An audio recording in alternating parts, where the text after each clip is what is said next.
तो हेलो दोस्तों, आप सभी का फिर से स्वागत जो कि एक और नई वीडियो में। ठीक है दोस्तों, तो जो कि मैंने आपको जो कि क्लास है जो कि 11th का जो कि रियल पेपर था, ठीक है, तो उसका दूसरा पार्ट रह गया था। चलिए इसका दूसरा पार्ट हम देते हैं, जो कि यहाँ तक मैंने आपको बता दिया था। ठीक है, जब चलिए यहाँ यहाँ से हम बताने वाले हैं जो कि हम यहाँ से बताने वाले जो कि छठवें क्वेश्चन से बताने वाले हैं। चलिए आप इसको पढ़ते हैं।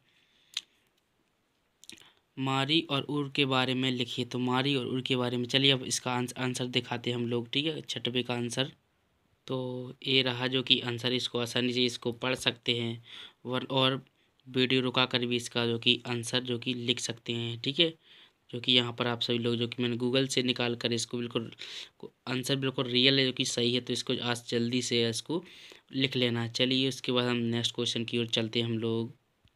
उसके बाद यहाँ पर हमारा सातवां है, आप देख सकते हैं, जो कि सातवां का आठवां मैंने किया है। यहाँ पर लेखन कला की शुरुआत किस शासक के द्वारा की गई थी। ठीक है, तो चलिए इसके हम इसका आंसर दिखाते हैं हम लोग सभी को। तो जो कि ए रहा जो कि सात का आंसर, इसका आंसर है मेसोपोटामिया में। ठीक है, चलिए इसके बाद फिर चलते हैं हम आठवें क्वेश्चन की ओर। और आठवें क्वेश्चन यहाँ पर देख सकते हैं, जो कि बोला गया है मेसोपोटामिया की खोज कब और किसके द्वारा की गई थी।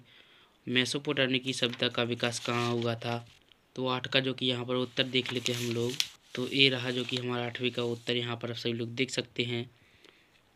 19वीं शताब्दी के प्रारंभ में इंग्लैंड व फ्रांस के पुराविदों ने सभ्यता की खोज की थी। ठीक है, तो उसके बाद चलिए हम नौवां क्वेश्चन देख लेते हैं। तो उसके बाद जो कि यहाँ पर नौवां है, यहाँ पर बोला गया है मेसोपोटामिया की खोज कब एवं किसके द्वारा की गई थी। तो मेसोपोटामिया की खोज जो सॉरी नौवां पढ़ना है हमको। मेसोपोटामिया किन दो नदियों के मध्य स्थित है। तो मेसोपोटामिया यहाँ पर दाजला और फरात नदियों के मध्य। ठीक है, यही आंसर है।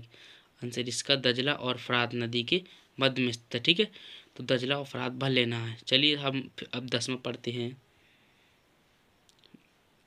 रोमन शहरों की दो विशेषताएं। तो यहाँ पर आंसर देखते हैं हम लोग, जो कि यहाँ पर बोला गया रोमन शहरों की दो विशेषताएं।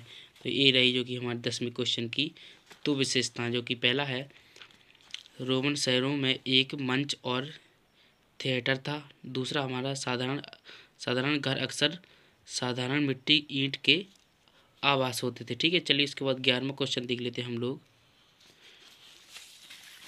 तो उसके बाद 11वां हमारा यहाँ पर देख सकते हैं रोमन शहरों की दो विशेषताएं। 11वां हम देख लेते हैं। रोमन साम्राज्य में गणतंत्र से क्या अभिप्राय है। तो यहाँ पर 11 हमारा देख सकते हैं सभी लोग।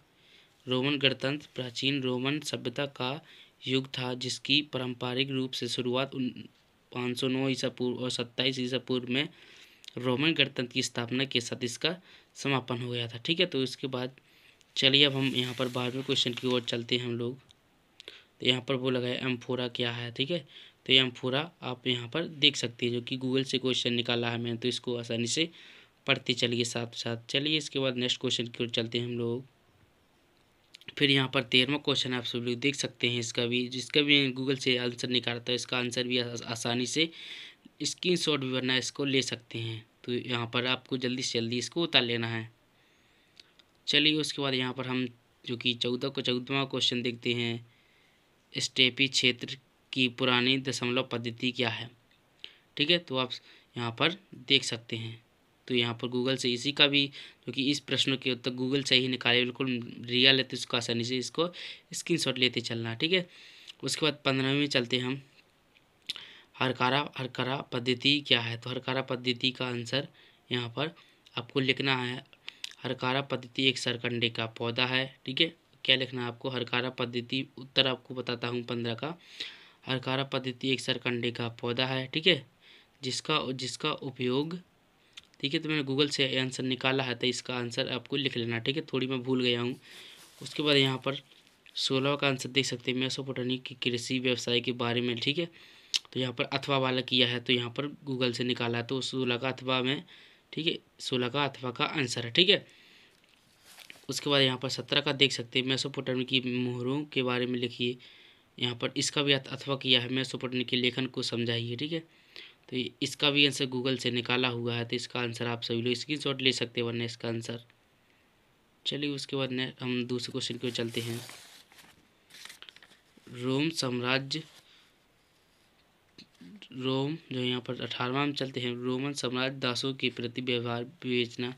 ठीक है, जो कि मैंने इतना आपको बता दिया है। ठीक है, और आपकी एक और वीडियो की कमेंट आएगी तो इसके ऊपर एक और वीडियो बनाएंगे, क्योंकि यहाँ पर आप सभी लोग देख सकते जो कि 23 क्वेश्चन है। चलिए आज के लिए इतना ही, मिलेंगे तो नेक्स्ट वीडियो में। Thanks for watching, bye bye.